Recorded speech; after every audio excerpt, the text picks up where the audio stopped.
Hi നമസ്കാരം. ഇന്ന് വളരെ വിചിത്രമായിട്ടുള്ള നമ്മുടെ ഇന്ത്യയുടെ ആദ്യകാല ചരിത്രം, അതിൻ്റെ യഥാർത്ഥ സത്യം പുറത്തു വന്നിരിക്കുകയാണ്. അതായത് ടിപ്പു സുൽത്താന്റെ വാൾ ലേലം ചെയ്തു എന്നുള്ള ആ ഒരു വാർത്ത. അപ്പോൾ ടിപ്പു സുൽത്താന്റെ വാൾ ഈ രാജ്യത്ത് നിന്നും എങ്ങനെയാണ് നഷ്ടപ്പെട്ടത്? ഇന്നും ബാംഗ്ലൂരിന്റെ ആ ഒരു ടിപ്പുവിന്റെ കോട്ടയിൽ നമ്മളെല്ലാവർക്കും കാണാൻ കഴിയുന്ന ഒരു വാൾ എന്നുള്ള ഒരു രീതിയിൽ അവിടെ പടച്ചു വെച്ചിട്ടുണ്ട്. പക്ഷേ അത് ടിപ്പു സുൽത്താന്റെ വാൾ എന്നാണ് അവർ പറയുന്നതെങ്കിലും അതിന്റെ യഥാർത്ഥ സത്യം എന്താണെന്ന് ജനങ്ങൾ 2024 തിരിച്ചറിഞ്ഞിരിക്കുകയാണ്. മൈസൂർ രാജാവായിരുന്ന ഹൈദർ അലിയും പിന്നീട് ടിപ്പു സുൽത്താനും സാമൂതിരിയുടെ കോഴിക്കോട് അടക്കമുള്ള വടക്കൻ കേരളത്തിലേക്ക് നടത്തിയ സൈനിക വേഷത്തെയാണ് 1766 മുതൽ 1792 വരെ കേരളത്തിലേക്കുള്ള മൈസൂരിന്റെ കടന്നുകയറ്റം എന്നതുകൊണ്ട് വിവക്ഷിക്കുന്നത്. അതിനുശേഷം കൊച്ചി രാജ്യത്തെയും മൈസൂരിനും കപ്പ നൽകുന്ന രാജ്യമാക്കി മാറ്റുകയുണ്ടായി. അറബിക്കടലിലെ തുറമുഖങ്ങളിലേക്കുള്ള എളുപ്പമായ മാർഗം തുറന്നെടുക്കുക എന്നതായിരുന്നു ഈ അധിനിവേശത്തിന്റെ മുഖ്യ ഉദ്ദേശം. മൈസൂരിന്റെ ഈ അധിനിവേശം മലബാറിലെ നാട്ടുരാജ്യങ്ങളുടെ മുകളിൽ തങ്ങൾക്കുള്ള പിടി കൂടുതൽ മുറുക്കുവാനും കൊച്ചിക്കു ശേഷം മൈസൂർ സുൽത്താൻമാർ ആക്രമിച്ച തിരുവിതാംകൂറിനെ വെറുമൊരു സമാന്തര രാജ്യം ആക്കുവാനും ഈസ്റ്റ് ഇന്ത്യ കമ്പനിയെ സഹായിച്ചു എന്നുള്ള ആ ഒരു ചരിത്രമാണ് നമ്മളെല്ലാവരും കേട്ടിട്ടുള്ളത്. 18ാം നൂറ്റാണ്ടായപ്പോഴേക്കും കേരളത്തിലെ ചെറുരാജ്യങ്ങൾ പലതും കൂടിച്ചേർന്നും കൂട്ടിച്ചേർത്തും തിരുവിതാംകൂർ, കോഴിക്കോട്, കൊച്ചി എന്നീ രാജ്യങ്ങളായി മാറിക്കഴിഞ്ഞിരുന്നു. മുഗൾ സാമ്രാജ്യത്തിന്റെ പതനത്തിനു ശേഷം മൈസൂർ രാജ്യം ഭരിച്ചിരുന്നത് വടയാർ കുടുംബമായിരുന്നു. 1761 ഹൈദർ അലി മൈസൂർ രാജ്യത്തിന്റെ ഭരണം പിടിച്ചെടുത്തു. രാജ്യത്തിന്റെ വ്യാപ്തി വർദ്ധിപ്പിക്കുന്നതിനാലായിരുന്നു ഹൈദറിന്റെ പിന്നീടുള്ള ശ്രദ്ധ മുഴുവനും. അങ്ങനെ ബെഡ്നൂർ, സുന്ദ, സേര, കാനറ എന്നിവയെല്ലാം ഹൈദർ കീഴടക്കി. 1766 കോഴിക്കോട്ട് സാമൂതിരിയുടെ അധിനിവേശത്തിൽ നിന്ന് രക്ഷപ്പെടാൻ പാലക്കാട്ട് രാജാവ് ഹൈദർ അലിയോട് സഹായം അഭ്യർത്ഥിച്ചതു പ്രകാരം മലബാറിലേക്ക് കടന്നുകയറിയ ഹൈദർ ചിറക്കൽ, കോട്ടയം, കടത്തനാട്, കോഴിക്കോട് എന്നിവ കീഴടക്കുകയും ചെയ്തു. വള്ളുവനാട്, പാലക്കാട്, കൊച്ചി എന്നിവിടങ്ങളിലെ രാജാക്കന്മാർ ഹൈദറിന്റെ മേൽക്കോയ്മ അംഗീകരിച്ച് 1766 മുതൽ 1790 വരെ എല്ലാ വർഷവും കപ്പം കൊടുക്കുകയും ചെയ്തു. മൈസൂർ ഭരണകാലത്തെ ഫറൂഖായിരുന്നു മലബാറിൽ അവരുടെ പ്രാദേശിക തലസ്ഥാനം. ഇന്നത്തെ കേരളത്തിലെ തിരുവിതാംകൂർ പ്രദേശങ്ങൾ മാത്രമാണ് മൈസൂർ ഭരണത്തിൽ അകപ്പെടാതെ പോയത്. ബ്രിട്ടീഷ് സഖ്യരാജ്യമായിരുന്ന തിരുവിതാംകൂറിനെ കീഴടക്കാനുള്ള ഹൈദറിന്റെ 1767ലെയും ടിപ്പുവിന്റെ 1789 മുതൽ 90 വരെയും ശ്രമം വിജയം കണ്ടില്ല. മാത്രമല്ല, തിരുവിതാംകൂറിനെ ആക്രമിക്കുക വഴി ബ്രിട്ടീഷുകാർ പ്രകോപിതരാകുകയും മൂന്നാം ആംഗ്ലോ മൈസൂർ യുദ്ധത്തിലേക്ക് കാര്യങ്ങൾ എത്തുകയും ചെയ്തു.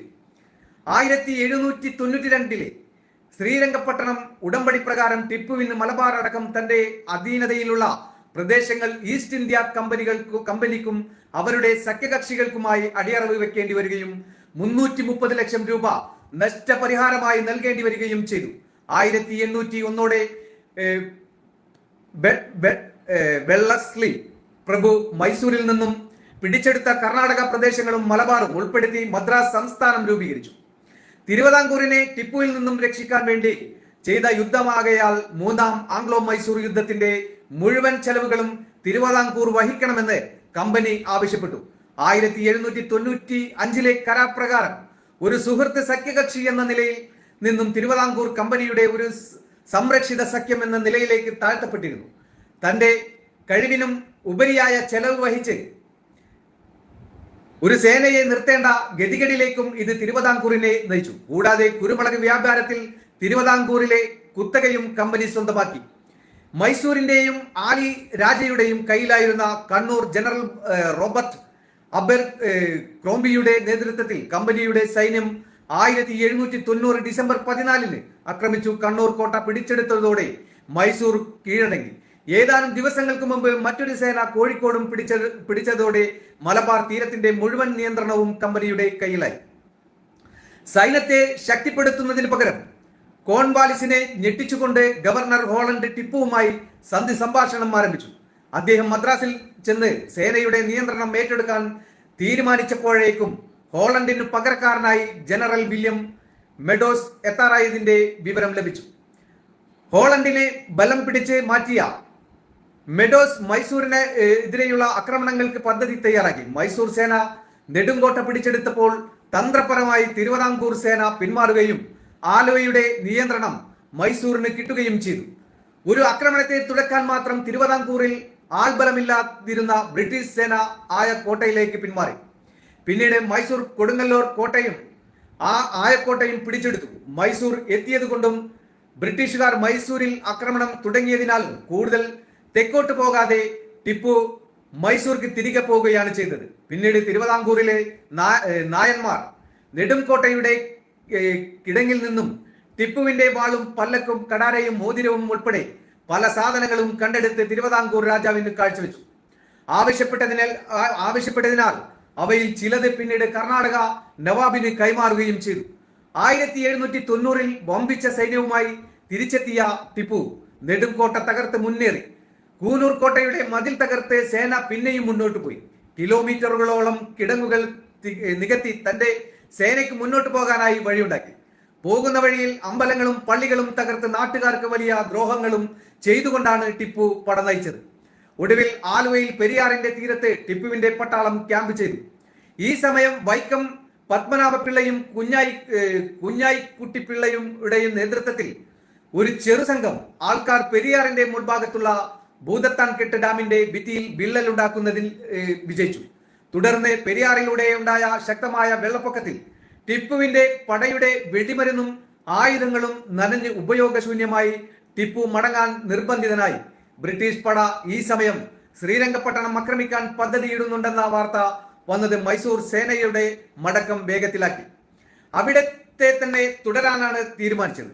നീരാഴി കോവിലകം ഗ്രാമത്തിൽ കൊട്ടാരം, പാലിയേക്കര, നെടുമ്പറമ്പ്, ചേമ്പ്രമഠം, അനന്തപുരം കൊട്ടാരം, എഴിമറ്റൂർ കൊട്ടാരം, ആറന്മുള കൊട്ടാരം, വാരണത്ത് കോവിലകം, മാവേലിക്കര, എണ്ണക്കാട്, മുറിക്കോയിക്കൽ കൊട്ടാരം, മാര്യപ്പള്ളി, കരവറ്റിടം കൊട്ടാരം, കല്ലറ, വൈക്കം, കൈപ്പുഴ, അമന്തൂർ കോവിലകം, മറ്റത്തിൽ കോവിലകം, തൊടുപുഴ, കൊരട്ടി, സ്വരൂപം, കരിപ്പുഴ കോവിലകം, ലക്ഷ്മിപുരം കൊട്ടാരം, കോട്ടപ്പുറം എന്നിവർ തിരുവിതാംകൂറിൽ നിന്നും തിരികെ വരാതെ അവിടെ തന്നെ തുടർന്നവരിൽ പ്രമുഖ കുടുംബങ്ങളാണ്. ധർമ്മശാസ്ത്രം കൃത്യമായി അനുസരിച്ച് മലബാറിൽ നിന്നും നാടുവിട്ടുവന്ന ഹിന്ദുക്കൾക്ക് അഭയം നൽകിയതിനാലാണ് അന്നത്തെ തിരുവിതാംകൂർ രാജാവായ കാർത്തിക തിരുനാൾ രാമവർമ്മയെ ധർമ്മരാജാവ് എന്ന് വിളിക്കുന്നത്. ടിപ്പുവിന്റെ കേരളത്തിലേക്കുള്ള ആക്രമണം പിടിച്ചു നിർത്തിയതിന്റെ ഖ്യാതിയും ധർമ്മരാജാവിനുള്ളതാണ്. മലബാറിലെങ്ങും സ്ഥലങ്ങളുടെ പേരുകൾ ടിപ്പു ഇസ്ലാമികമാക്കി മാറ്റി. മംഗലാപുരം ജലാലാബാദ് ആക്കി മാറ്റി. കൂടാതെ കണ്ണൂർ കണ്ണപുരം കുസരബാദ് എന്നും ബേപ്പൂർ വായ്പുര സുൽത്താൻ പട്ടണം അല്ലെങ്കിൽ ഫറൂഖി എന്നും കോഴിക്കോടിനെ ഇസ്ലാമാബാദ് എന്നും പുനർനാമകരണം ചെയ്തു. ടിപ്പുവിന്റെ മരണശേഷമേ നാട്ടുകാർ ഈ സ്ഥലങ്ങൾക്ക് പഴയ പേരിലേക്ക് മടക്കിക്കൊണ്ടുവരാൻ കഴിഞ്ഞുള്ളൂ. ഫറൂഖി എന്ന പേര് മാത്രമേ ഇന്നും തിരിച്ചു പോവാതെ നിൽക്കുന്നുള്ളൂ. ഹിന്ദുക്കളുടെ മേൽ ആധിപത്യം സ്ഥാപിക്കാനും അവരുടെ ഭൂമിയും വസ്തുവകകളും കൈവശപ്പെടുത്താനുമായി ചെറുനാട്, വെള്ളത്തുനാട്, ഏറനാട്, വള്ളുവനാട്, താമരശ്ശേരി എന്നിവിടങ്ങളിലും മറ്റു ഉൾപ്രദേശങ്ങളിലും നാട്ടുകാരായ മാപ്പിളമാർ വ്യാപകമായ ആക്രമണം അഴിച്ചുവിട്ടു. മുസ്ലിം ഭൂരിപക്ഷമുള്ള സ്ഥലങ്ങളിൽ ആസൂത്രിതമായ ആക്രമണത്തെയും കൊള്ളയെയും പേടിച്ച് മനുഷ്യർക്ക് സ്വതന്ത്രമായി യാത്ര ചെയ്യാൻ പോലും ആവില്ലായിരുന്നു എന്നാണ് ചരിത്രം പറയുന്നത്. ഇതിൽ എത്ര സത്യമുണ്ട്, യാഥാർത്ഥ്യമുണ്ട് എന്ന് നമുക്ക് അറിയാത്ത ആ ഒരു കാര്യം തന്നെയാണ്. എന്തായാലും ടിപ്പുവിന്റെ ആ ഒരു പടയോട്ടം മുൻകാലങ്ങളിലൊക്കെ ഈ ചാവക്കാട് പൊന്നാനി റോഡൊക്കെ അറിയപ്പെട്ടിരുന്നത് ടിപ്പു സുൽത്താൻ റോഡ് എന്നാണ്. ചില ആളുകൾക്ക് കൃത്യമായിട്ട് അത്തരം കാര്യങ്ങളെക്കുറിച്ച് മുൻകാല ചരിത്രങ്ങളെ കുറിച്ചൊന്നും വലിയ വശമില്ലെങ്കിലും ചില സംഭവങ്ങളുമായി ബന്ധപ്പെട്ട് ഓരോ കാര്യങ്ങളെക്കുറിച്ചും വ്യക്തമാകുന്ന ചില വാർത്തകൾ വരാറുണ്ട്. അപ്പോൾ ഇന്ന് വളരെ വ്യത്യസ്തമായിട്ടുള്ള ആ ഒരു ന്യൂസ് എന്ന് പറഞ്ഞാൽ കടുവയുടെ ചിഹ്നം ഹ എന്ന അറബി അക്ഷരം, ടിപ്പു സുൽത്താന്റെ തിളങ്ങുന്ന വാൾ ലേലത്തിൽ വിറ്റ് ലഭിച്ചത് കോടികൾ. അപ്പോൾ ലണ്ടനിലാണ് സംഭവം നടന്നിട്ടുള്ളത്. മൈസൂർ രാജാവായിരുന്ന ടിപ്പു സുൽത്താന്റെ സ്വകാര്യ ആയുധം ശേഖരത്തിലുണ്ടായിരുന്ന വാൾ ലേലത്തിൽ വിറ്റു. ശ്രീരംഗ